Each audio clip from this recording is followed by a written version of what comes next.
Hey, Foxfire, and good evening to everybody out there. This is a little interesting here, trying to finagle with the camera like this. I hope you can hear me okay. Um, Everything should be as it is, the only difference being the webcam is now mounted directly over my desk area. I just cleaned it off and got it ready because you may be wondering what is going on tonight. Um, the good news is we are going to do something different tonight. We are going to do an unboxing. I don't get a chance to do these all that often, but as it turns out, many months ago, I mentioned this on the stream previously that I had ordered a Commodore 64 from the actual Commodore business, the corporation, because as you may be aware, Perifractic had purchased Commodore and got all the legal paperwork and stuff in. I covered it here on the stream a little bit. And, end result is now Perifractic's running Commodore, and they offered brand new editions of the Commodore 64 in three different brands, I think. There's the basic, there's the there's a I forget if it's Founders Edition or Ultimate. There's basically like three editions, and they vary between like the standard bread bin one. They have there's one that's kind of like a clear case bread bin with LED lighting, and then there's the gold one, um, which I think is the ultimate. And we are going to unbox what I've got here in the mail. So there's two boxes I've got here. I will show you what I've got in my hands right now. This is the first box, and I've already opened this one a little bit, but we will unbox it for everybody here. Um, I'll let you know what that is once we get to that, and we'll probably do that one first. Um, then the other one we have is this guy right here. As you can see, Commodore 64. There's the good old logo right there, huh? um, yeah, made in China, but that's okay because it's all done through Commodore. And funny enough, the local distribution area for the United States, anyways, is in Illinois. Um, though you've got the Commodore International Corporation showing up here in Kent, Delaware, um, which again, USA. So there's kind of a spread of distribution going on here. You can see like you've got you know the manufacturer being in Dover, Delaware. Then you've got authorized representative being in the Netherlands. Then you've got the UK. You've got responsible supplier in Australia, and then a Canadian distributor in Canada, Vancouver. And on top of that, if you look at the label here, let me see if I can bring this up a little closer. You can actually see it's coming from Illinois. So they're all over. It's a global company.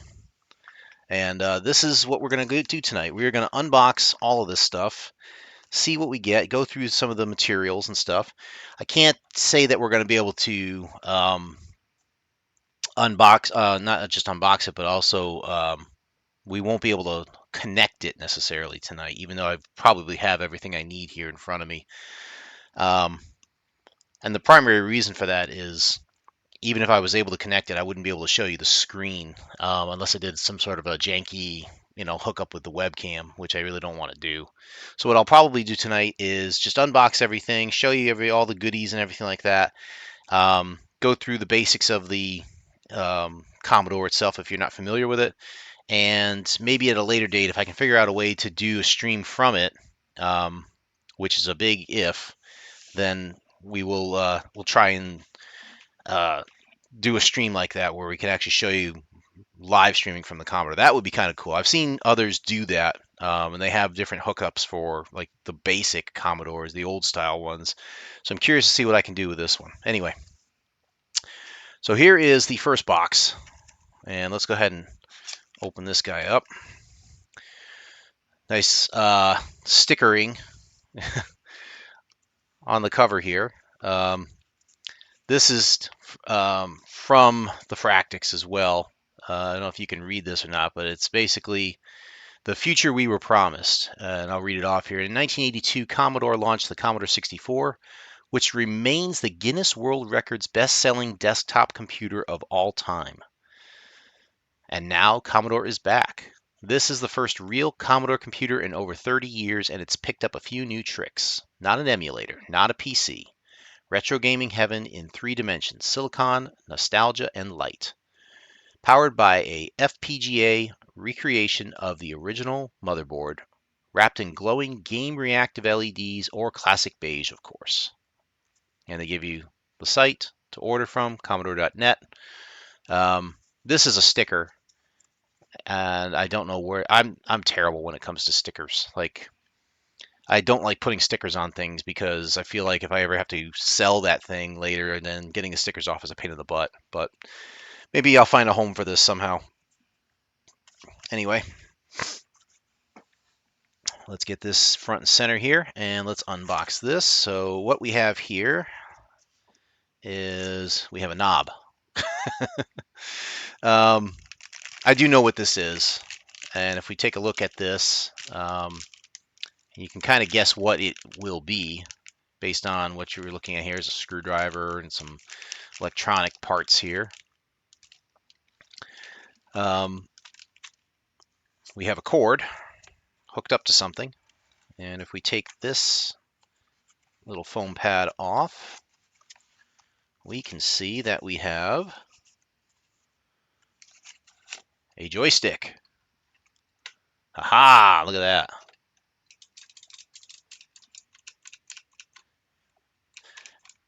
I gotta say the action feels pretty good. When you have one of these, you look for a lot of different things. Number one, this is funny, the suction cups, because this was helpful back in the day when you would like place the thing right on a desktop, like a flat surface, like a table or something like that, and you'd try and work with it, messing with the joystick every which way. It was handy that way. I'm just pulling this piece off right now. Looks like this is not going to go anywhere. Oh, there's an O-ring. I got to be careful not to lose that. So let's put that back on.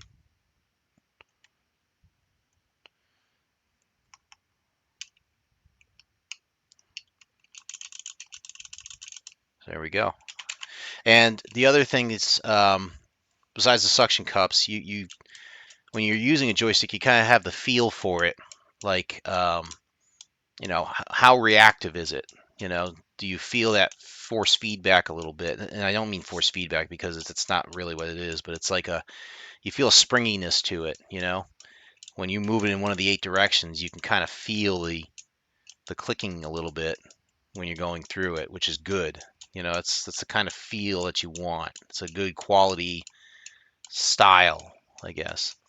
The last thing is, and this is something that if you are familiar with the old Atari style joysticks, which worked 100% compatibly with the old Commodores, the 64s, the VIC-20s, I believe even the 128s. And this does have the same exact connector if you look at it closely too. It's a 9-pin connector, just like the old Ataris. But unlike the old Ataris, they always had the old Ataris had the joystick button on the left side, like that. There was never a button on the right side. So that's how you know it's like an old school authentic Atari joystick, is because they never made them with the button on this side. And this was a problem for those who were left-handed, right? So typically when you hold the joystick in your right hand like this, you would use the directional with your right hand and just hit the button with your left hand, right? Now, if you're left-handed and you had an old school Atari joystick, you were out of luck, right? Some would try to, I remember some people back in the day would try to realign them where you could get the joystick to work the same 8 directions. You just kind of tilt it 90 degrees. You could adjust your wiring inside here, and you'd have your button on your right side, and then you could have your left-handed left-handed joystick. Nowadays, you don't need to do that, which is cool.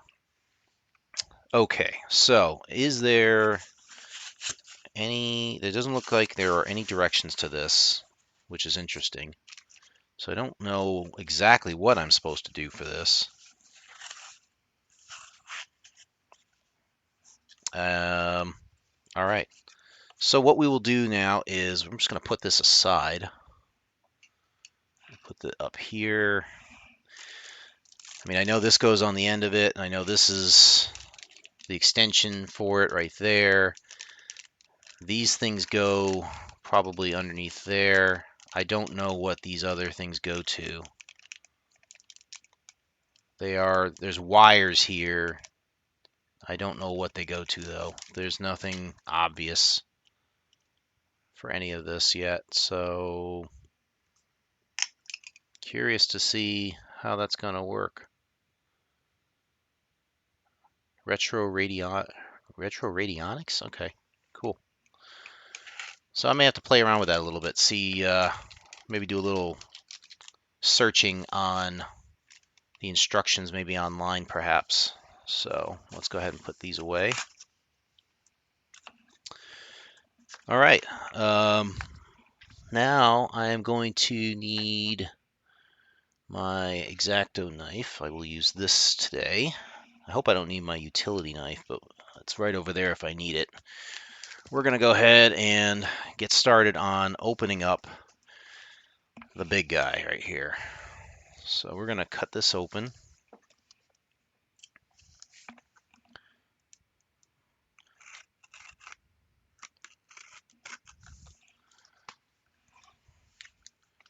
Just kind of opening it up using the X-Acto knife here. Let me see if I can do it in front of the camera a little bit. That's better. Maybe I can do it this way.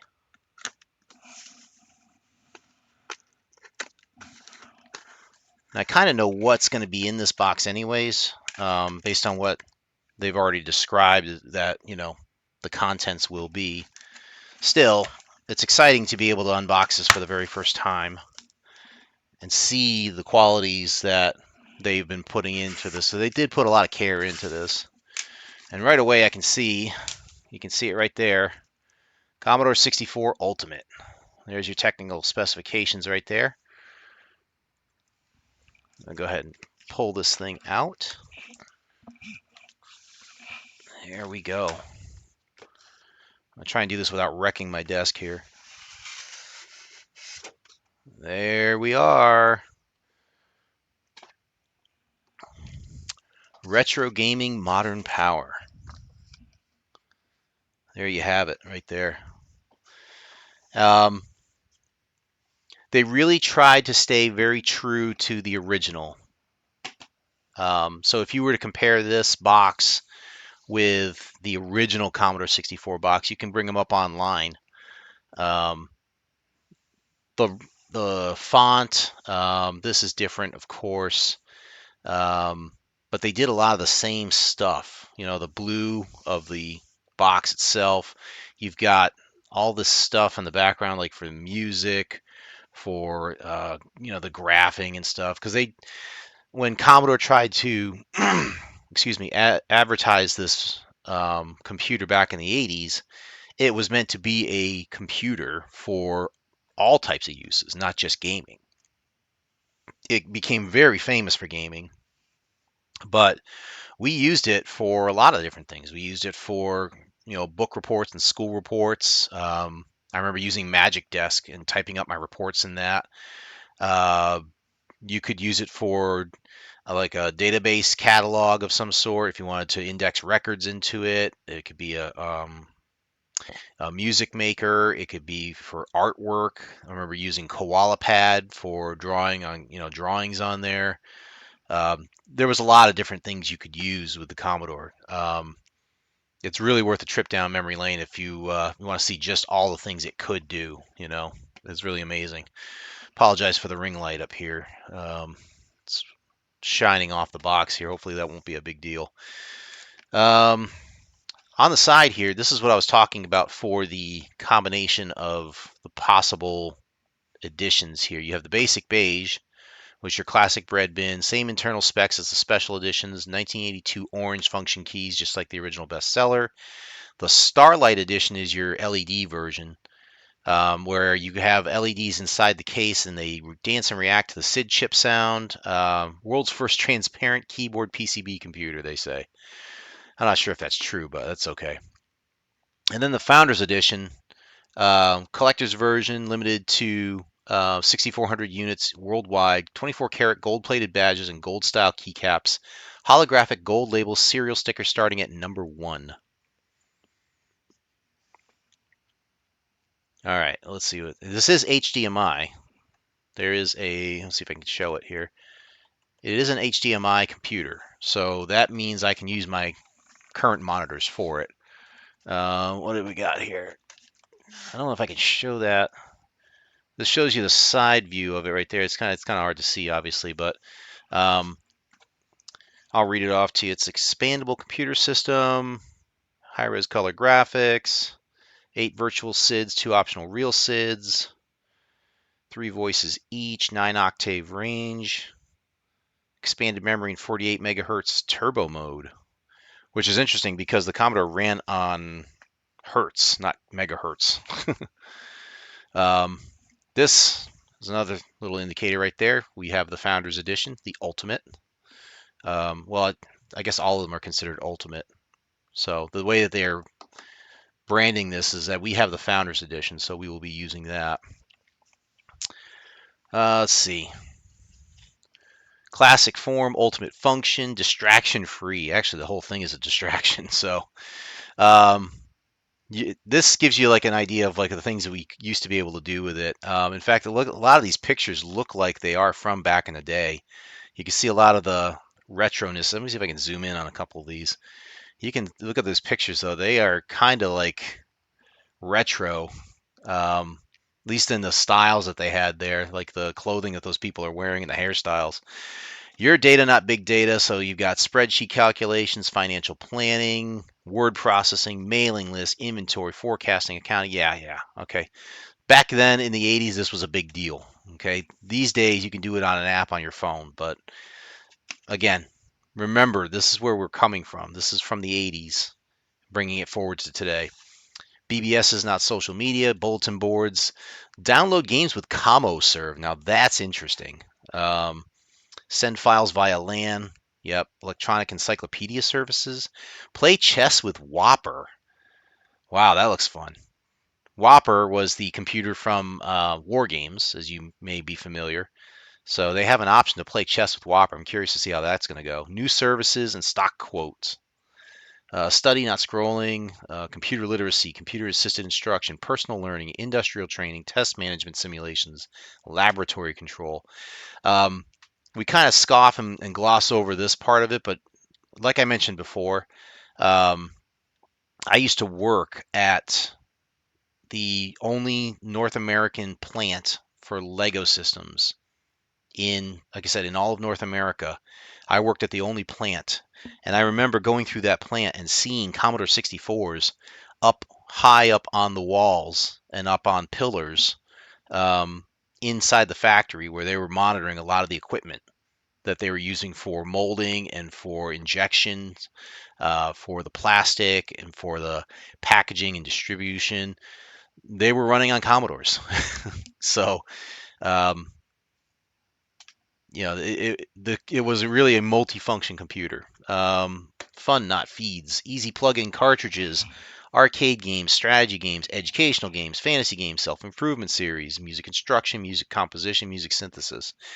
And again, you scoff at this, but it's true. I mean, you could actually still do this stuff today with a Commodore. The music stuff, especially. I remember playing with a game called Music Construction Set, and it was basically you had blank sheet music if you wanted, and you could go ahead and manipulate, put your own notes in there, use your own different wave sounds that sound like guitars or pianos or whatever. Um, and again, today you could do that with GarageBand on your phone if you have an iPhone. But back in the day in the 80s, they didn't have any of that stuff. We didn't even have internet. Having music construction set, be able to build your own music, just the way you want, like the classics almost. That was a huge deal back then. I love this. Commodore and the Chicken Lips logo are trademarks owned by Commodore Corporation BV. For those of you who are not familiar with the Chicken Lips, I don't see them. There we go. So right here, again, for those of you who are not aware, I'm going to bring it up close to you here if I can. That right there, the Commodore logo, that is considered the Chicken Lips logo. I don't know where they got the chicken from, but I can certainly see the lips part of it. So uh, Chicken Lips it is. I do love this box. Um, I do want to be very careful with it if I can. Um, all right, so we are going to try and break this thing open. Now, here's the tech specs on the thing. It actually has 128 megs of DDR2 RAM, 16 megabyte NOR flash. It's got an AMD Xilinx RTX 7 C64 on an FPGA is actually what the processor's called. 66 key mechanical keyboard. It'll go to 1080p HDMI. It will do analog apparently. It does do S-video and RGB. I mentioned the SIDs before. Virtual SIDs are 8, 2 original SID sockets, piezo speaker, optical SPDIF, 3.5 millimeter output. It's got the DB9 joystick ports. The cartridge data set and disk ports are still there. Internal user port, Ethernet, Wi-Fi, USB A's, 3 ports there, 1 USB-C port, and it's got a micro SD port. Lighting is sound reactive, color changing LEDs for case and keyboard, 12 volt DC power. All right, let's check this thing out. Okay. All right. So it's taped up. I'm going to have to cut this open. Let's go ahead and get ready to see the beauty that is the Commodore 64 Ultimate. All right, so that's done. That's coming out nicely. I love that part. This is, again, little touches mean a lot to me. Again, if you go ahead and go online and Google the original Commodore 64 box, they have them on eBay for sale. And back then, they used to say something like, "Welcome to the world of friendly computing." Now, of course, welcome back to the world of friendly computing. Love it.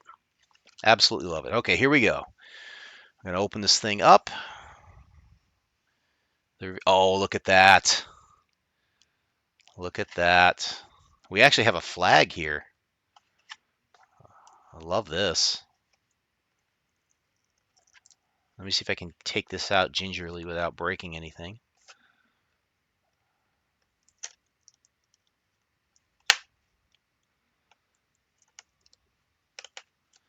There we are. We have a little flag. How about that, huh? That's beautiful. With the Chicken Lips logo and everything. Love it. Absolutely love it. Okay, what do we got here? So we can see the golden case already. Can't wait to break that out. We have welcome to your digital oasis. That's going to be a reference card of some sort. We have the accessories box right here, which I want to try and get out first if I can. Here it is. Let's close this up real quick. Oh, I've got the certificate at the bottom. Can't wait to see that.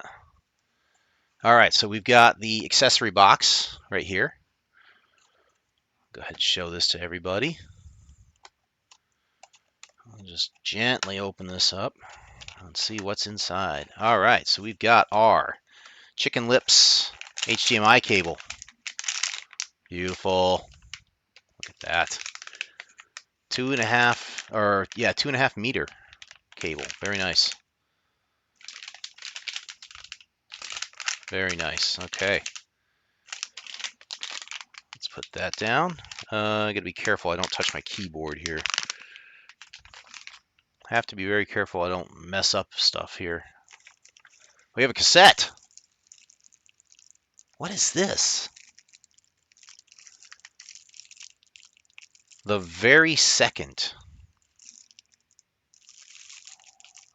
I have no idea what this is. It looks like a cassette. The very second? I don't understand. Oh, oh, I see. This is, okay, check this out. Here's the instructions for it. Beautiful. How to play this the very second you start your Commodore 64 Ultimate. Flip out the top secret USB plug from the cassette. That's right here. Your top secret USB. And that's, just open that up. Boom. Like that. See that? Very nice, huh? Slot it into a free USB port on the back of your Commodore 64 Ultimate. Power on your Commodore 64 Ultimate to get ready for the magic. Tap the multifunction switch up to enter the menu, then dive into the file browser. You guessed it, pick the USB drive, pick a file and choose Run, Blast Off. Welcome to the future we were promised. Oh, I love this. It's exciting. I didn't think I was going to get this excited over all this. This is amazing. I love the construction of this, even if it's not practical. You know, I love the fact that they put this into a cassette. That is just super duper amazing. All right, let's put that away and look at the next item. I see stickers here, which is cool. Again, I have to find ways to use stickers.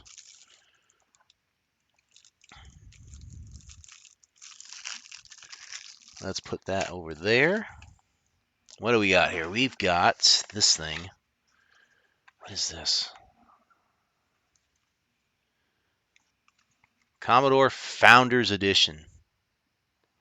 Hoity-toity special. Look at that. And we've got, oh, look at this.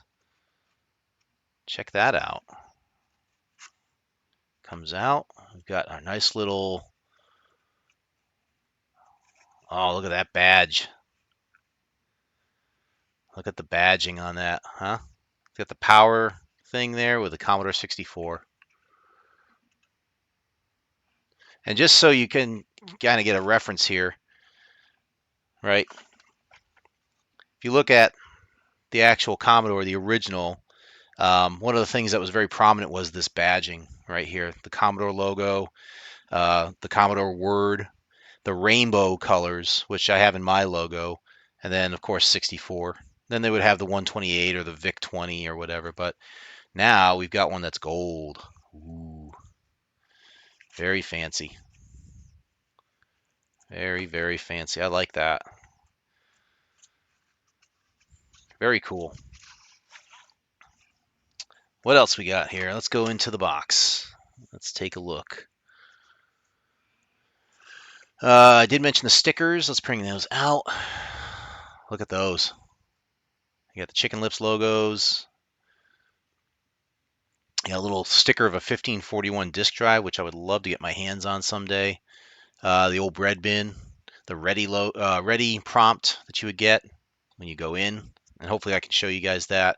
You've seen that in the emulator, of course, but I would love to be able to show it to you on the actual Ultimate here. Very nice stuff. I love 8-bit. Cool, cool, cool stuff. All right, this is what? Yeah, this is the 12-volt adapter. Oh, it looks like is it European adapted too? Very nice. Let's go ahead and take a look at that. So here is our 12-volt adapter. Incidentally, if you have a original Commodore 64, which I do, in fact, maybe I can try and bust that out a little bit too so you can see some comparison here. Oh yeah, they do have the European connectors along with the American one. There we go. And oh, look at that. It's all see-through. Oh, look at this. They've got like 3 different connector styles, so you can take it anywhere in the world just about. There's your adapter, and then I guess you just slap one of these on. How does that work?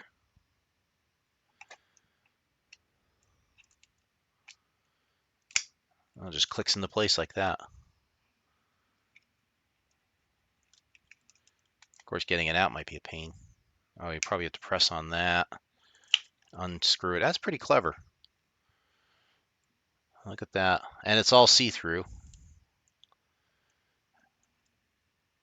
which is kind of good in a way if you think about this, because now if you look really close, you can see the capacitors. Oh, sorry. You can see the capacitors right there, and you can kind of see that they're flat right now. Now, for those of you who are not familiar with electronics, and you want to try and start fixing stuff on your own, um, one of the common things to look for if something is not working right, whether it's a TV, a computer, power adapter, what have you, check to see if it's got these little round capacitors, and then check to see if the tops of them are rounded. If they're rounded, then that means the capacitor is no good, and you need to desolder the capacitor and replace it with a good one, equivalent, you know. Um, but the way this is set up is now I can look at this, and if it does have a problem, I can look inside there and possibly even see maybe the capacitors are busted up or something, and I can just pop this thing open, presumably, and replace it if I wanted to. Very cool. So yeah, cool little adapter there, nice little 12-volt thing. And I love the additional connectors you get. Again, American style. I believe this is European. Don't know about this one. Does it say what's in here? Doesn't say. I apologize. I don't know all the adapters, but it's pretty cool that they have them. That is pretty neat. Yeah. All right. Let's go ahead and put this back. Oh, there was a fourth one in here too. There's actually a fourth one, which is this one. It's kind of like the American one, only it's got the angle there. See it? Pretty neat. Did it come with any games or no? I want to say yes. The games wouldn't be on separate media though. They actually are stored inside the Commodore 64 Ultimate. So, like I said, if I get a chance to somehow hook this up to the point where I can stream it over Twitch, I will definitely go into the games and take you on a grand tour of the whole thing. Because I think that would be awesome if I could pull that off. I'm not sure how I would do it though, because I would need to be able to bring the input in as I have to bring it as an output from the Commodore and make it an input into my computer somehow, and bring it as an input into OBS somehow. I know it's possible to do because, like I said, I've seen people stream original Commodores, straight up without emulators, and they're able to do it. So it's probably just a matter of hardware that I just need to get, and we would be golden, I would imagine. Oh, I didn't even see this.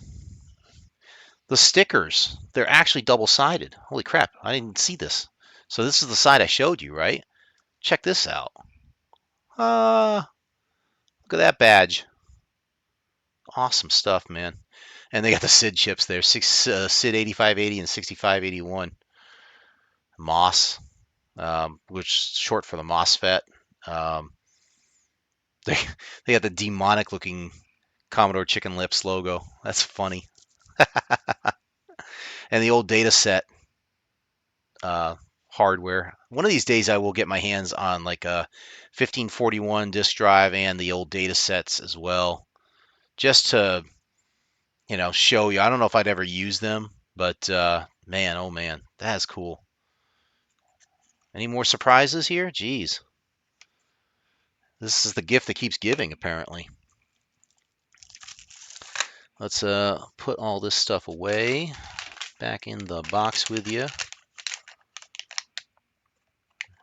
Really cool stuff.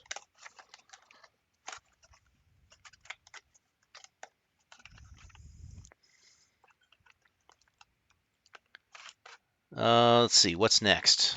Let's bring this back open. Now you can see the certificate hiding down here. I'll get to that once I get the whole Commodore 64 out. For now, though, let's try to get this thing open. What is this thing? This is curious. Oh, this is just a little placard. That's all this is. So this is just a little placard they put to kind of protect the keys, I guess. It says, "Welcome to your digital oasis," and they got the C key over here for the Commodore. Curious as to why they swapped them like that, but that's very interesting. But yeah, it's got the same keyboard layout as the Commodore you see. All right, now let's get to the big one here. You can see it's already shining. Very, very cool. I wonder what number I got. I'm not getting my hopes up that I've got number 1 here, but I'd freak out if I did. I'd absolutely freak out if I got number 1. So let's, oh man, there's still some stuff down at the bottom to look at too. All right, let me fold this back up. Man, this feels so light too. So here it is. I'll pull it out of the bag here so you can see it better, but this is, it's about the same size too. In fact, you know what? Let me see if I can find my other one. Give me 1 second. 25 is your guess? Okay, hang on just a second.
Okay, I'm back.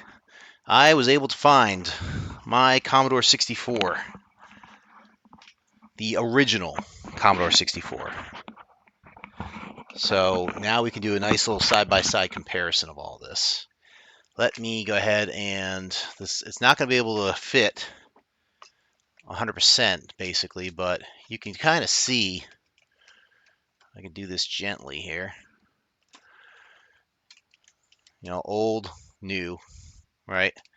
But dimensionally speaking, it's really, really close. I'm putting my hands up to it, and they're pretty much the same width, right? Um, let's pull this one out of its packaging, and you can see there's the original.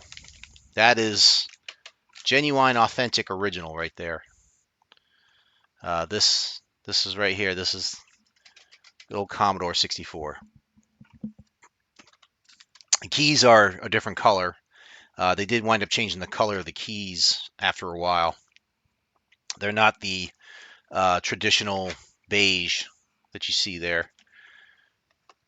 No, these were not replaced. These are still factory issued. They just came out in a different color. But yeah, this is the Commodore, right?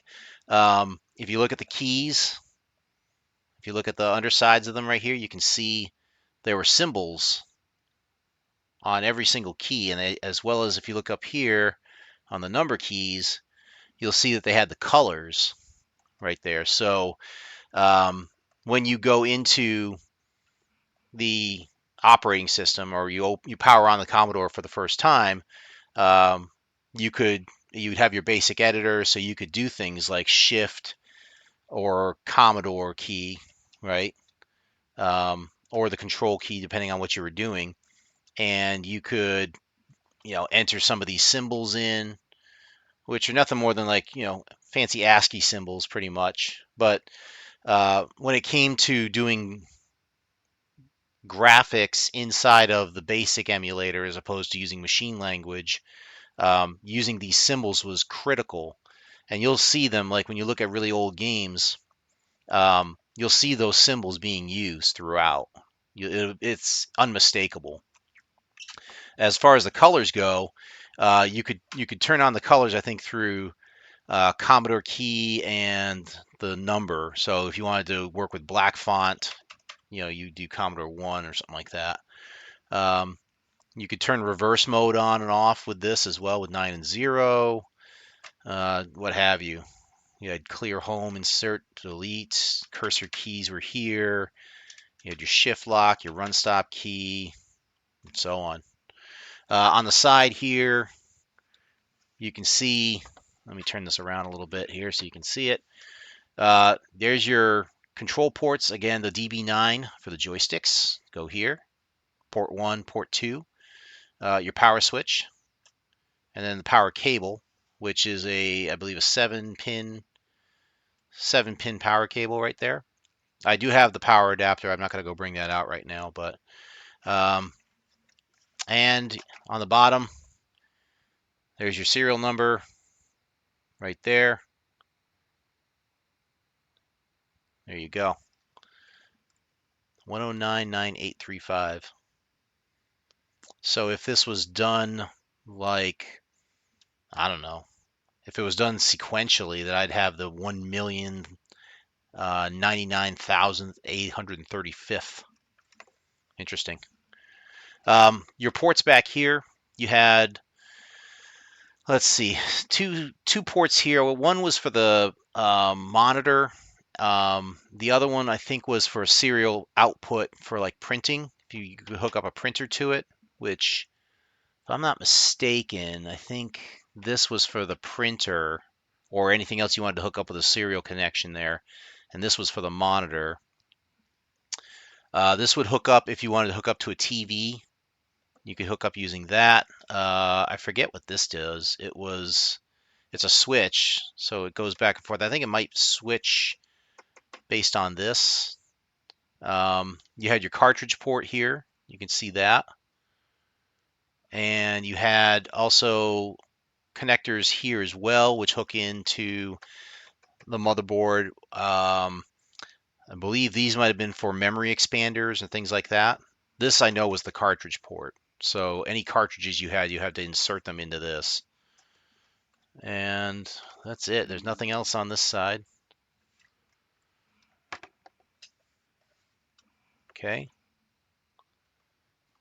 So there you go. That's your original Commodore. Now let's take a look at the new one and see how it's different. Let me put this one aside.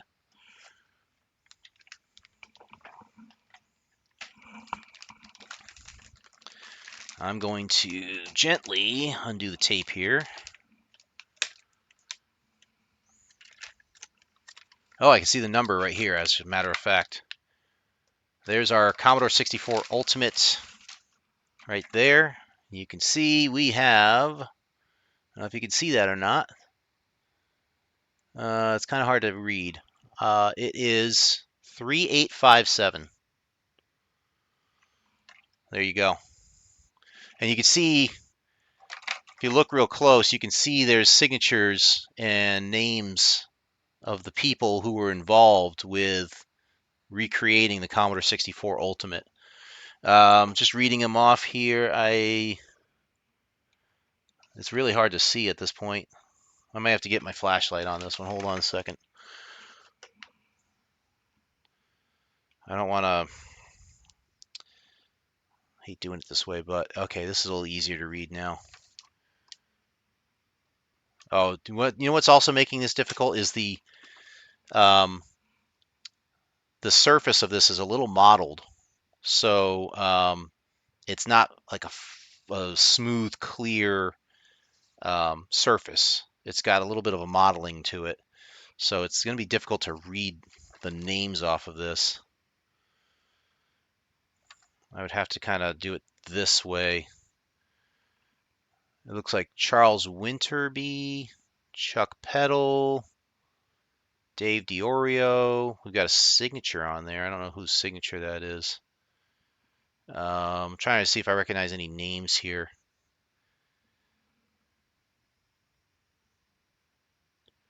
I don't really recognize the names, unfortunately. Like Trammell would be the one that I would recognize the most. Obviously not Jack Trammell, but I think his brother or is a relative to him. But yeah, the people who signed or were involved with recreating this thing signed the bottom of the motherboard there. So let's take a tour around this thing, shall we? We've got your Ethernet port here. You've got the HDMI port, old school cartridge, not cartridge slot, but connector slot. You've got two USB A's right here. You've got the old school serial cable port, and you've got the monitor port as well. There is, what is this one? This is the RF port.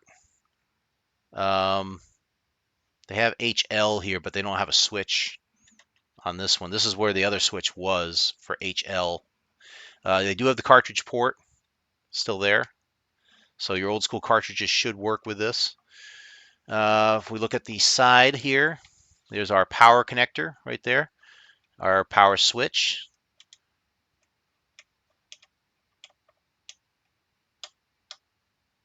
Interesting, it's a multi-function switch. So with the Commodore, the 64, the original, it would just go up or down. There was only two positions for it. This one's got three positions, actually. You can see me, I'm holding it this way, and it goes back to center. Push it up, goes back to center as well. What I love also is like I can actually see a window into the inside of the computer if I do it right. See that? Pretty cool. Cool stuff. And of course, you got your joystick ports there. And our lovely gold casing, as you can see. Gold keycaps, obviously not real, but you've got your power button and the Commodore 64 plating as well. Gold looking, at least. There is a plastic cover to each of these things. I can feel it. I can see the lip of it. So that can come off. If you look at the keys again, if you look really close, you can see they still have the same symbols on the keys as the original. And colors on the number keys as well. Nice touches all around, really. Oh, they have the pi symbol. I never showed you that. That's the right there on this one. You can actually see a pi symbol. Not too many computers had that back in the day. It was on the original, and it's still on this one today. Pretty cool. I dig this. So, so that is the Commodore 64 Ultimate. This says memory expansion here. So I don't know if that says memory expansion. I'm not sure if that's going to work with the old cartridges anymore. It looks like it's the same size, but I don't think it will. I'm curious now. Let me take a look at the old one.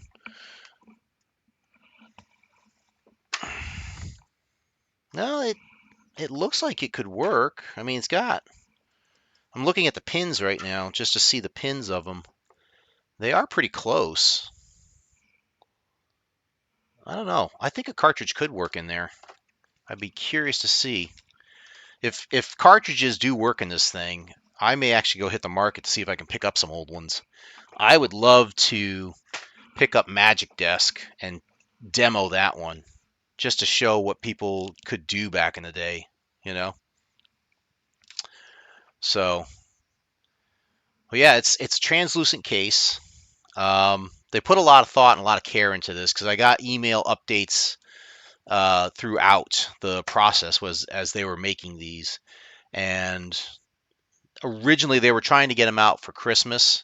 Um, I did receive updates saying that it was delayed and it was delayed and it was delayed, but they had explanations as to why the delays were happening. They were saying that the process where they were fixing the keys to the keyboard wasn't correct, or there was something about you know something they were trying to solder onto the motherboard wasn't exactly right. So they figured they would take the time to do it over and do it right.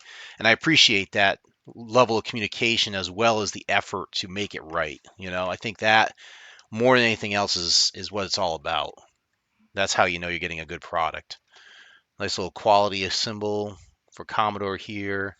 I like the rubber footings on these. If they feel almost the same as the old one.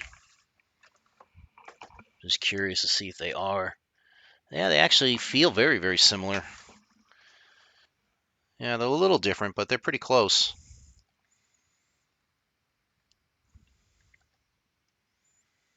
What else? So for the Commodore, let's see, they had 3 screw holes there. On this guy, you've got, yeah, they really stayed true, even to the screw holes that you see here. They're in the exact same position on the other one, on the basic, on the original.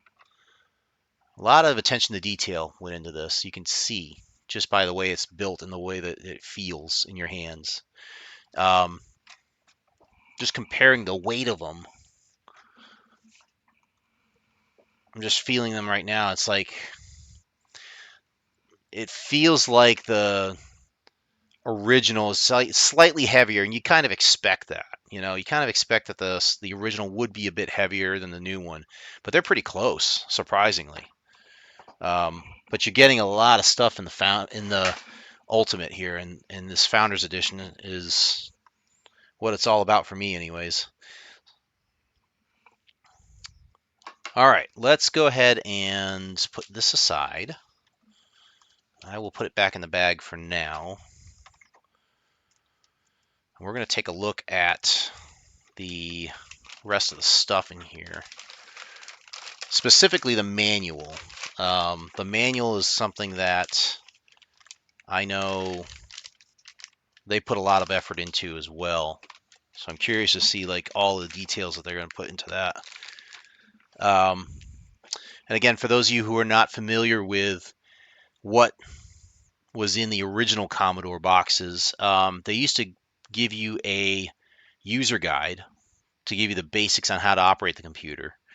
And then there was a programmer's reference guide. I don't know if it came with the computer or if it was something you could purchase separately. It might have come with the computer. It was a very thick, like probably about that thick of a booklet, spiral bound, but it gave you all the information you needed to program in BASIC.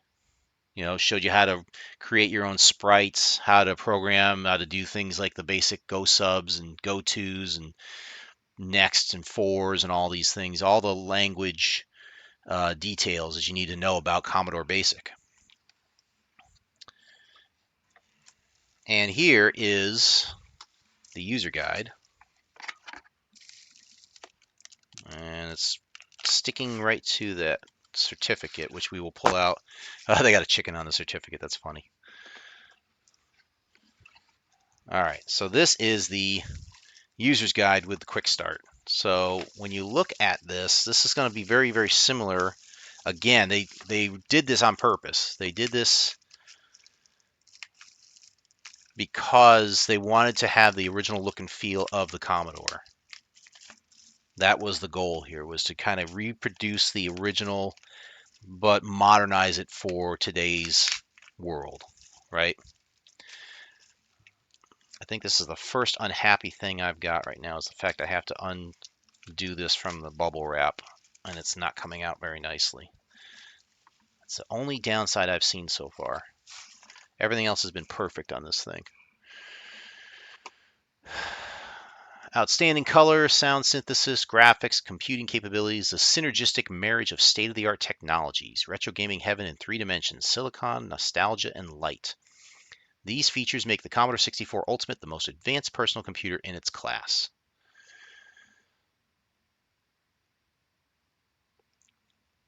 So they have apparently the user's guide, a simple quick start guide in here, step-by-step instructions, giving an insight into the basic language. For anyone familiar with microcomputers, the advanced programming sections and appendices explain the enhanced features and how to get the most out of them. The book itself is very, very similar to the original user's guide, like down to the printing of the graphics pretty much. Again, mimicking the same thing you see on the box here. Again, look online, you'll see, look at the original Commodore 64 user's guide, and it's very, very similar to this.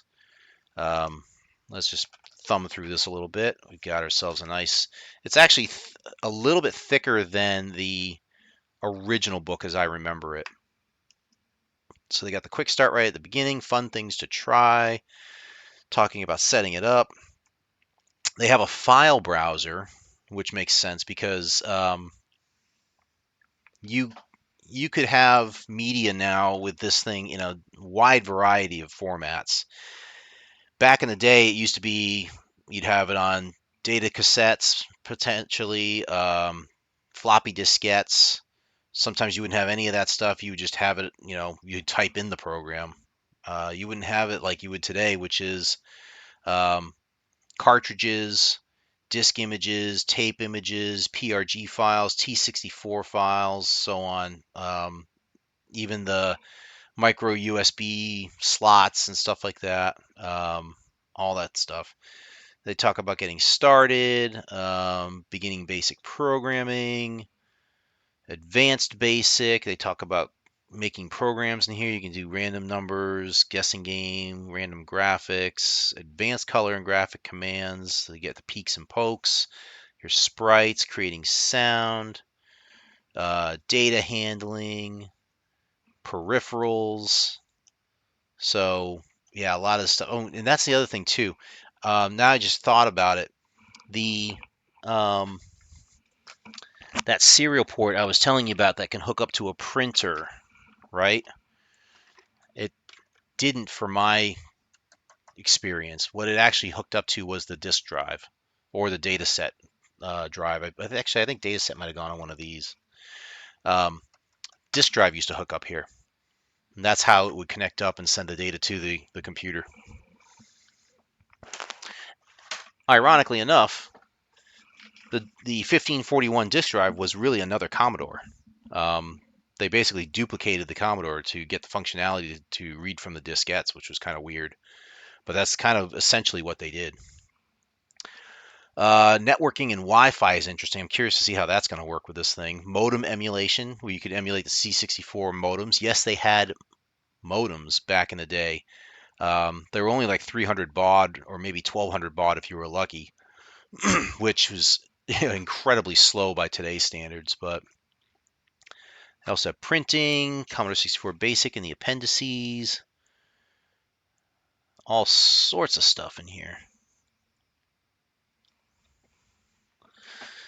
So this is your little quick start. You set up, I'm not going to go through every page of this manual here, but this is your quick start, your USB storage, HDMI, and analog audio. So they just show you how to set it up. You can see on here,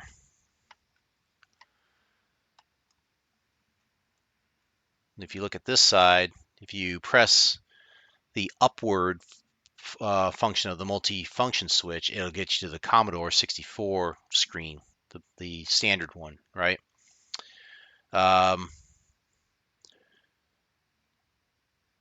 Interesting. Works like the original 64 with modern conveniences. To open the C64U menu, press the multifunction switch upward momentarily, and then you get these menus up here. Again, kind of looks like basic, and you can see, like, again, a lot of the stuff that I mentioned before about the symbols that you use off the keys, you can kind of see a lot of that stuff in here as well. So you can use that to go to the disk file browser to activate the USB storage. What else? Fun things to try. Can play a game.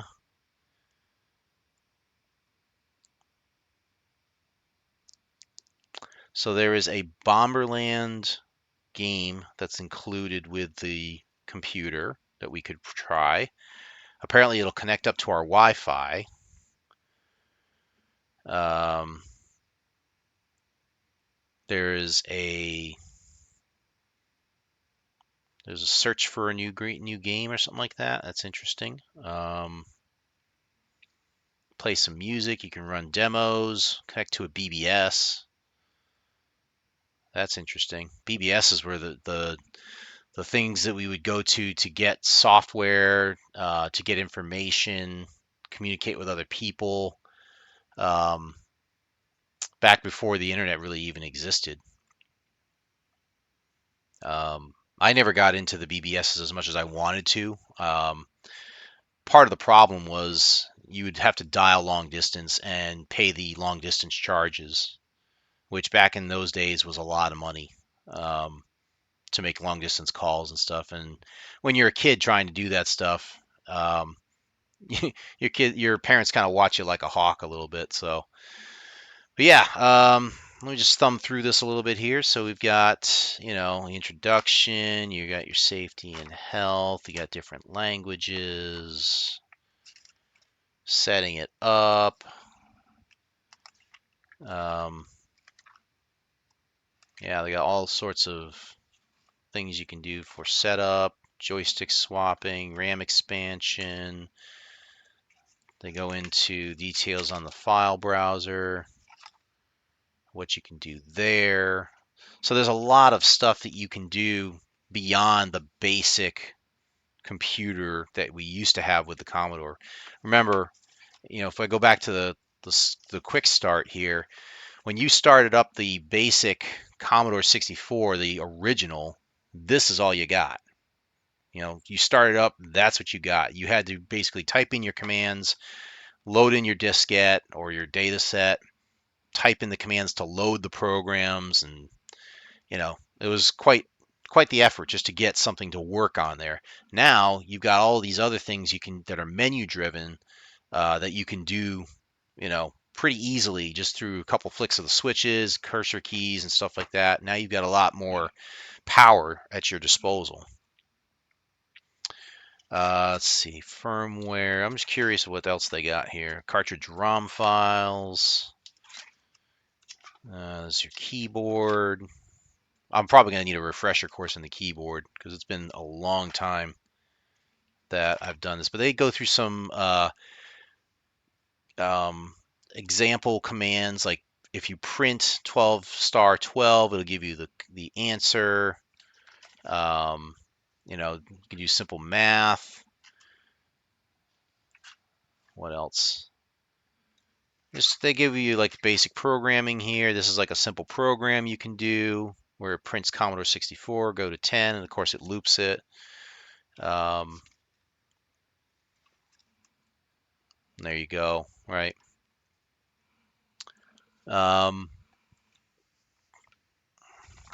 They go into all the same things that you normally do with the Commodore. Your if-then, your for loops. They go into the advanced basic. If you are, oh, look at that. If you are already familiar with basic programming, these chapters will help you get started with advanced basic programming techniques. More detailed information can be found in the Commodore 64 Programmer's Reference Guide from 1982. How about that? They actually reference the original Programmer's Reference Guide. That's pretty neat. So I may have to go and pick up one of those things if I really wanted to tinker with this thing even more. Yeah, they give you all sorts of examples and, you know, all sorts of goodies and stuff, just how you can. I like it. I like the fact that you can actually use this, and I got a feeling that my grandkids will be able to use this if they have the patience for it. They can actually follow this manual and start seeing some of their results come forward, and they could wind up, doing their own little computer programming. Your color modes and stuff. Yeah, it's the control key, not the Commodore key. Commodore key did actually another 8 different colors too. Peaks and pokes. Those are things I never really quite got, but I do understand nowadays. It's just simply putting values into memory, taking them in and out. I kind of get it now. Bouncing ball program, sprite graphics. Let me see if they have they should have the balloon sprite on there. Let's see if they have it. There it is. There's the balloon. That was one of the first things from the original Commodore. The user guide and especially the programmer's reference guide, they show you how to make a sprite of this balloon in 8-bit graphics. Just like this. You can see it right there. It's right on the grid, right? That was one of the main things that we all learned how to do if you were learning on a Commodore for the very first time. They had a program that allows you to type it all in and do the data. These are the data values you had to punch in to create the sprite itself, right? And they explain exactly how to do it and all that stuff. It's pretty neat. Pretty neat. And then they have the sprite moving around on the screen, which again, if you programmed at all in the Commodore 64 and you use the programmer's reference guide, you'll recognize that, What else they got in here? They got the arithmetic, talk about binary to decimal conversion, creating sound. Sound was something I never really got quite into. I did a little bit of it, but I was never like a musician or anything like that. I would punch in values like this. I'd practice like that, learn how to do the sawtooth wave and stuff like that, the attack decay rates and all that. It's just funny to see all this stuff again and see it like it's for the first time, which is pretty neat. Read and data, averages, all sorts of goodies here. Commodore 64 peripherals, joysticks, cartridges. So apparently it does connect up with cartridges. So if you do have the physical cartridge, it will work. That's going to be interesting. Curious to see that. Networking and Wi-Fi. This is something new because again, the original never had networking or Wi-Fi. Well, if it did, it was not very common. But yeah, you got the Ethernet cable. You can hook that in. You can hook up Wi-Fi. And then you can search the CommoServe file index. Commodore enthusiasts have been archiving and preserving the long history of Commodore 64 software, transferring data off of aging magnetic media and making the software available for download from the internet in the form of disk images, tape images, and cartridge ROMs. So you can actually download it from the Commodore file index. It's an internet service that provides a continuously updated index of archived Commodore 64 software. Interesting. I'll have to check that out.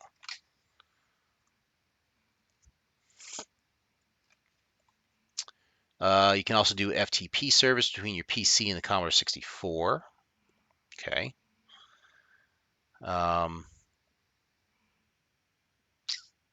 Telnet. You can actually telnet with this thing. So you could actually get in trouble with this a little bit if you really wanted to. It's funny.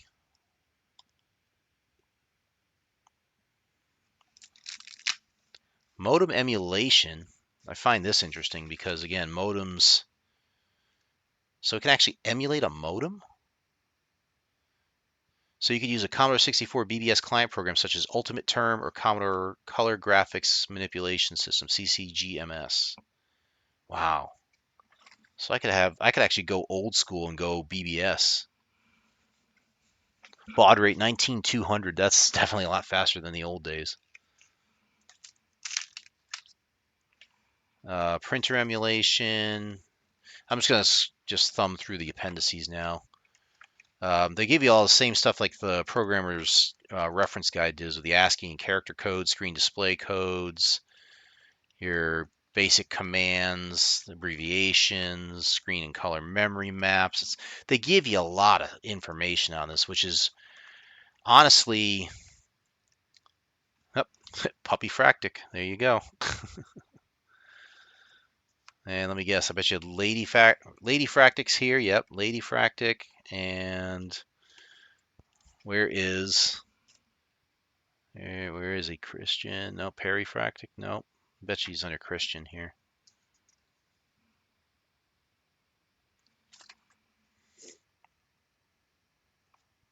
Or maybe he's not. He didn't even give himself a credit? Okay.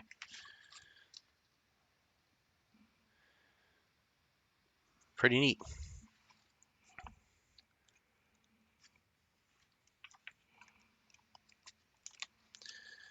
But that's I really love what they did with the guide here because again it's a throwback to the old school user guide and the programmer's reference guide basically, which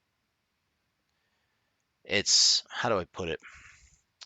These days, you get a computer, and pretty much everyone knows how to use a computer unless you've never used a computer before. And then you kind of don't even get a guide for it. You know, you don't get like um, an actual printed guide that allows you to go and surf the internet or use your computer at home, right?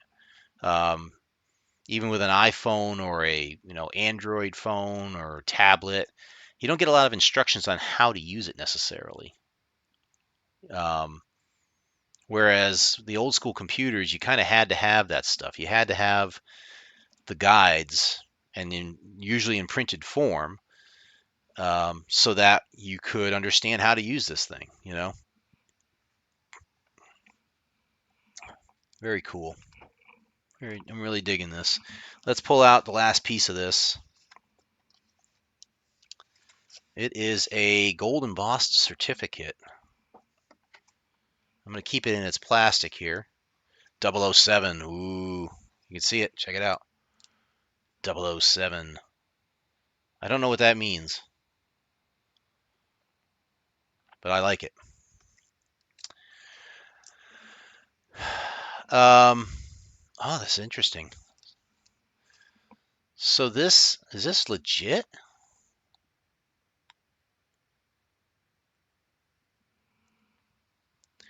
So this says it's got the chicken on there. So there's your chicken lips, right?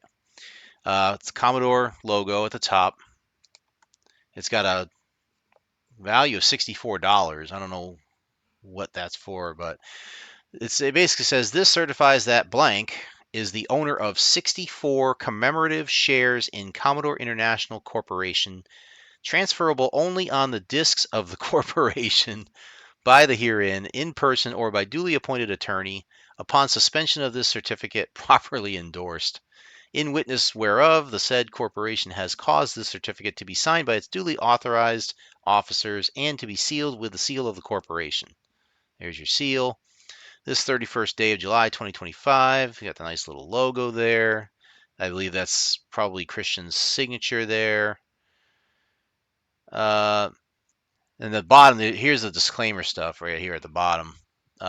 In fine print, this certificate is issued solely as a novelty or commemorative item.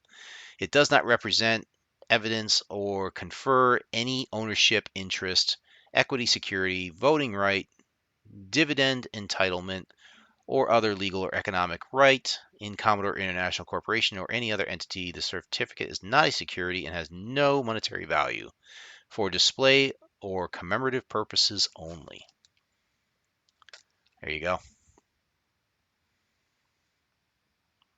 This is something I probably should get a frame for, I'm guessing.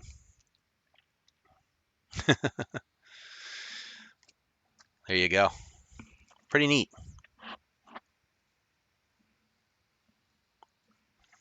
That is just about everything, I think. Let me go. I'm going to go ahead and mess around with that joystick while I'm kind of musing on my thoughts here. We're going to go ahead and put this down. I'll put all this away in a little bit. Let's go ahead and put this down. So yeah, go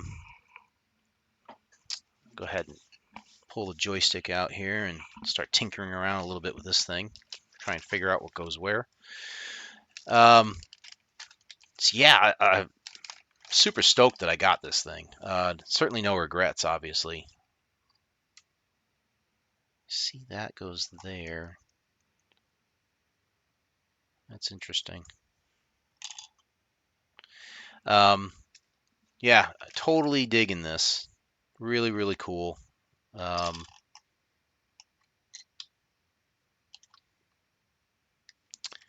I love the attention to detail. I love um,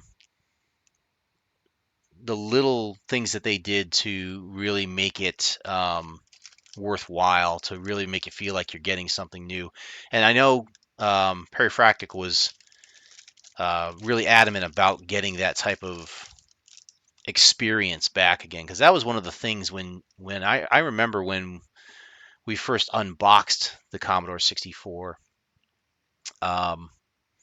We were all excited about it, and I remember being so excited I probably annoyed my dad, who was, he was so into it as well. He was just trying to figure out like how to make it work and everything, and I was just probably getting in his face to the point of annoyance, but I didn't care. I mean, it looked really cool. It was exciting. It was something brand new to all of us. So um, there was an experience of um, opening that box, you know, and when you open that box, getting all the stuff that came with it, the what you call it, the not only the box itself, but the user guide, the programmer's reference guide, the smell of things that came out of the box, like the smell of the molded plastic of the computer itself. Pulling all together the power supply and everything, and hooking up to the TV and making sure it all worked and everything was just an exciting day when we got to turn on, and then we were kind of confronted with the what the heck is this thing type of thing, and not knowing what to do with it. This joystick does not. I'm trying to figure out what's going on here with this thing. I know this goes like that. I really don't know what this does other than to maybe doesn't even do that. Looks like this goes underneath. I wonder if these are just spare parts. I don't know.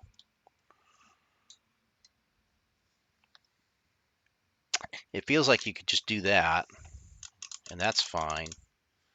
And you could put this on there. Of course, that doesn't really fit right. So it's possible they may just go with something like that, maybe.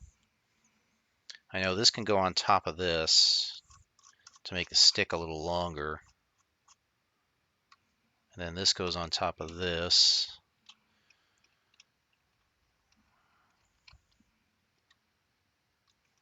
So that way you get something like that. I'm kind of messing with this now. This is about the length that the original Atari was, the stem of that. But now it almost kind of feels like it's too big. I kind of feel like I want to go back down.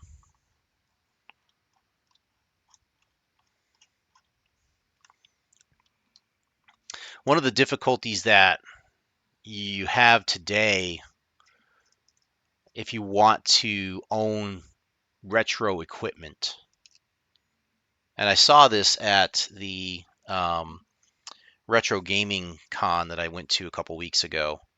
I noticed this as I was walking around seeing all the hardware. I was thinking to myself, yeah, it'd be cool to have a old school NES, and I might get one someday.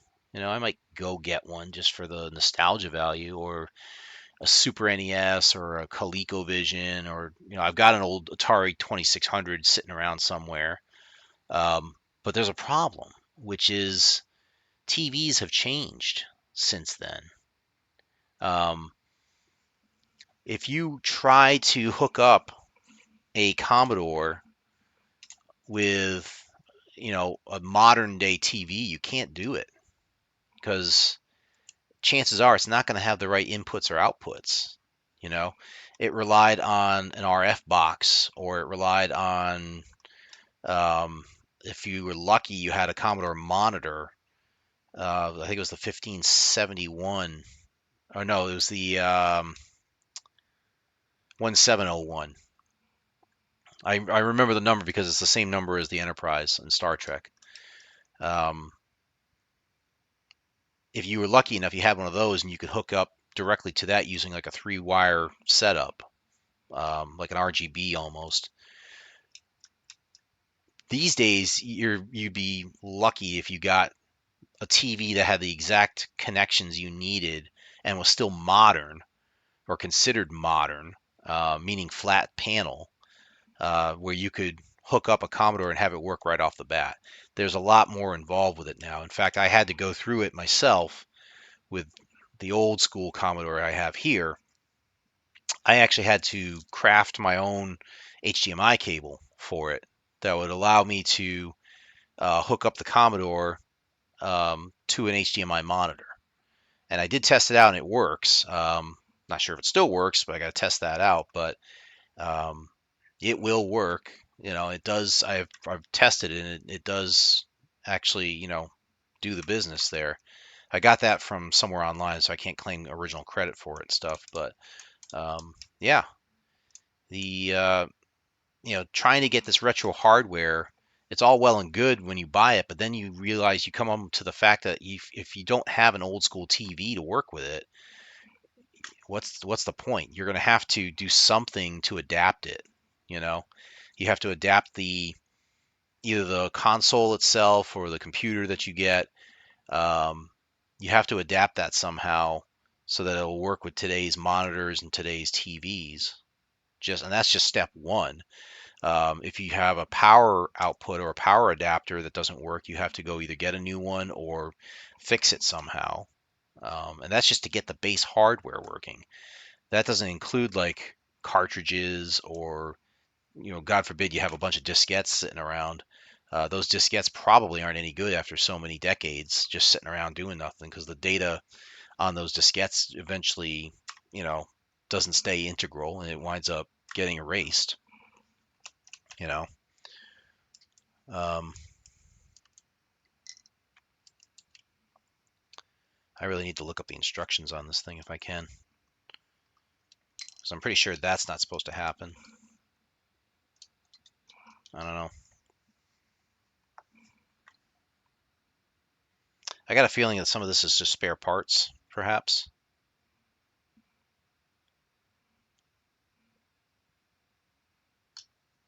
That's my guess here, anyways. Some of these are spare parts.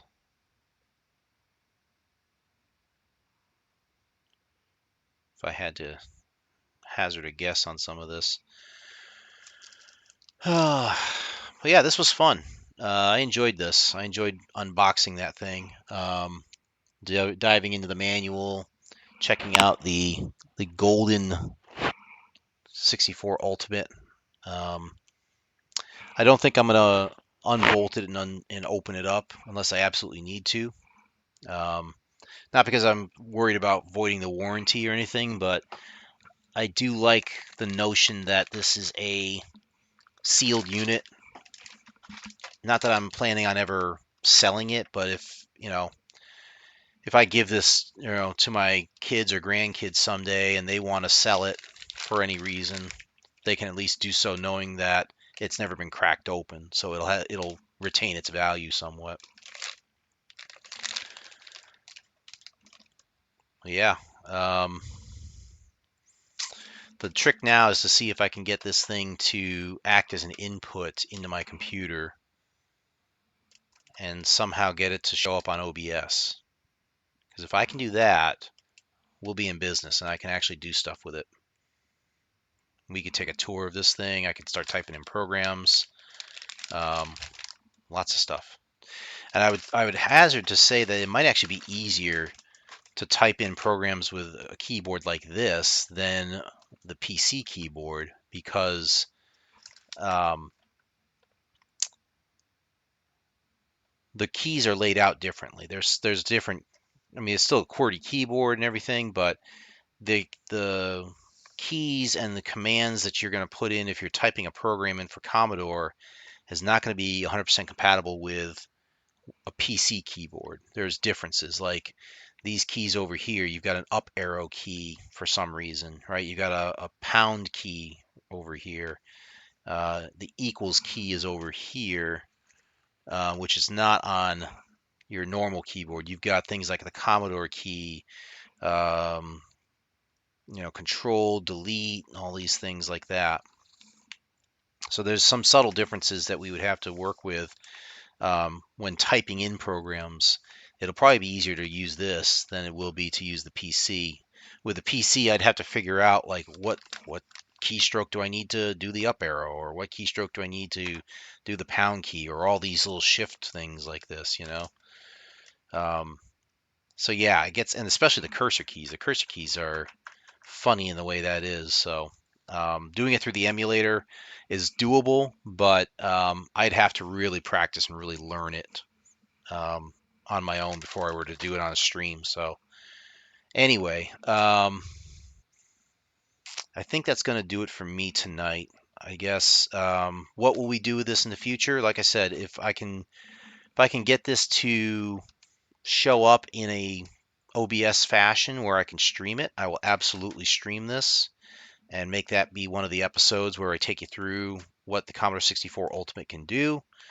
Um, take a tour of it, show you how the thing works on the internet, show you how it, can play games, type in things, do commands with it and stuff.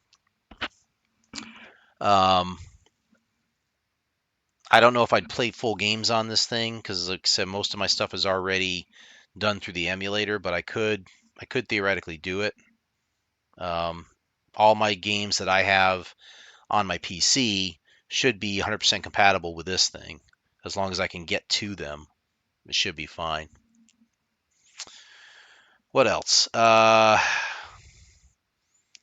guess for upcoming streams, Sunday night, we probably will go back to Pool of Radiance because I haven't done that in a while. Oh, wait, no, I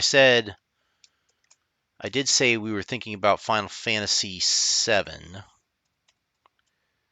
It's going to be one of those two things. It's either going to be Final Fantasy VII, we start that up, or we'll continue on with Pool of Radiance at least for Sunday night stream.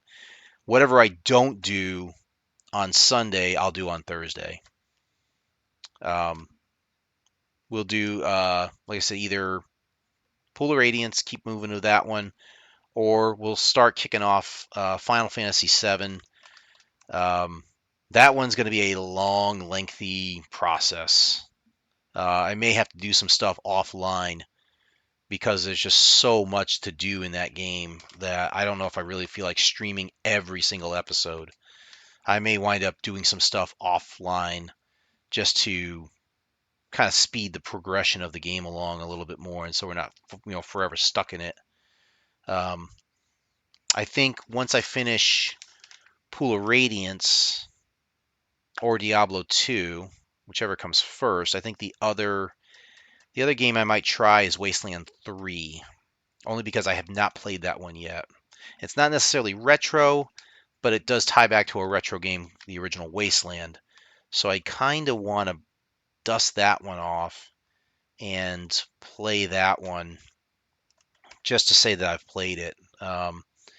So the two ongoing games, the ones that would be longer term, would be Final Fantasy VII, probably Wasteland 3, and I'd like to leave one slot open of my stream cycle to make it more random game type of thing. Like one night, I'll just pick up either Covert Action or I'll just do a Commodore game of some sort.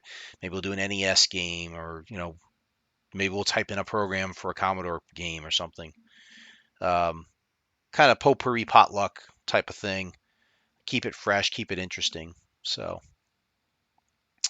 um, I think that's going to do it for me tonight, though. I'll cut it a little short so we have everything wrapped up and put in a nice little bow here. Wave our little flag for Commodore. So, thanks everybody for tuning in for this, for sharing in my joy, because this was indeed a joy. I'm very tickled pink that I've got this now, and I'm looking forward to hooking this up and hopefully sharing it with my granddaughter, who I think is old enough to do it. I will see you tomorrow night, Foxfire. That is correct. And again, thanks everyone. This is 21st Century Jedi reminding you, take care of yourselves, take care of each other, fins up, bubbles up, as always. Um, Looking forward to seeing you all on Sunday evening. Again, it'll be either Pool of Radiance or it will be Final Fantasy VII, depending on what I feel more prepared for. Um, have a great rest of the week. Have a great weekend, and I hope to see you guys Sunday night. Take care, everyone. Have a good night.